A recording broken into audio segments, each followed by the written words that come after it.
Chapitre 11. Travail, emploi, chômage. Au cours de cette vidéo, nous nous intéresserons au fonctionnement du marché du travail pour les économistes néoclassiques. Les néoclassiques forment un courant de pensée économique apparu dans les années 1870. Leurs analyses reposent sur la microéconomie, c'est-à-dire l'étude du comportement d'un agent économique individuel. Ses principaux représentants sont Léon Walras de l'école de Lausanne, Alfred Marshall de l'école de Cambridge et Hayek de l'école de Vienne, en Autriche. Pour ces économistes, le marché du travail fonctionne comme n'importe quel marché en situation de concurrence pure et parfaite, dont nous rappelons les critères. Le premier critère, le critère d'atomicité, c'est-à-dire l'idée d'un grand nombre d'offreurs pour qu'aucun d'entre eux n'influence le prix. L'homogénéité, tous les produits sont semblables entre eux.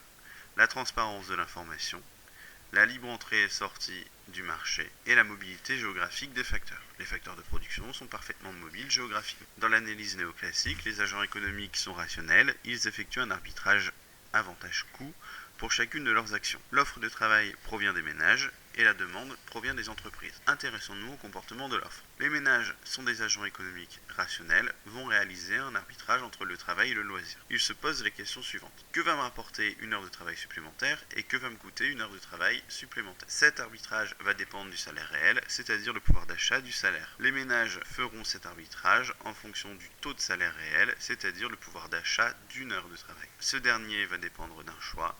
Plus de salaire, plus de consommation et donc moins de loisirs, ou alors plus de loisirs, moins de salaire et donc moins de consommation. Le comportement de l'offre de travail est représenté graphiquement et on remarque que la courbe d'offre de travail est une fonction croissante du taux de salaire réel.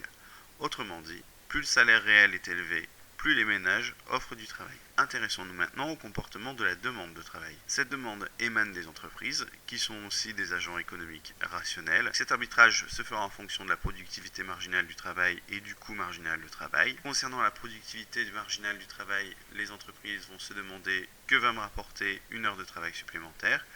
Et pour le coût marginal du travail, que va me coûter une heure de travail supplémentaire, sachant que le coût marginal du travail correspond au taux de salaire réel. Les entreprises embauchent tant que la productivité marginale du travail est supérieure ou égale au taux de salaire réel.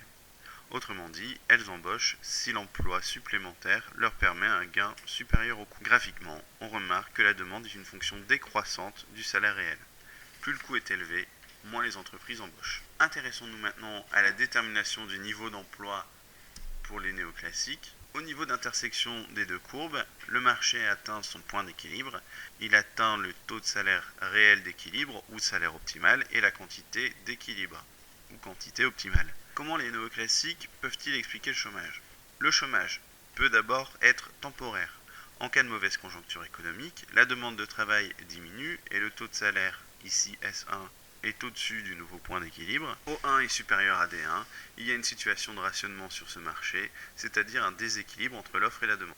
Ce chômage se résorbera par une baisse du taux de salaire réel, c'est-à-dire par la flexibilité des prix. Sur le plus long terme, le chômage est volontaire. Il s'explique par le refus des ménages de travailler au niveau de salaire d'équilibre. Le chômage peut aussi s'expliquer par des rigidités sur le marché du travail qui ne lui permettent pas une flexibilité des prix. Par exemple, un salaire minimum au-dessus du prix d'équilibre crée un déséquilibre entre l'offre et la demande. L'offre sera supérieure à la demande et donc cet écart entraînera du chômage. L'assurance chômage, une réglementation du temps de travail et des règles trop strictes peuvent être des entraves au fonctionnement du marché du travail et donc créer du chômage permanent.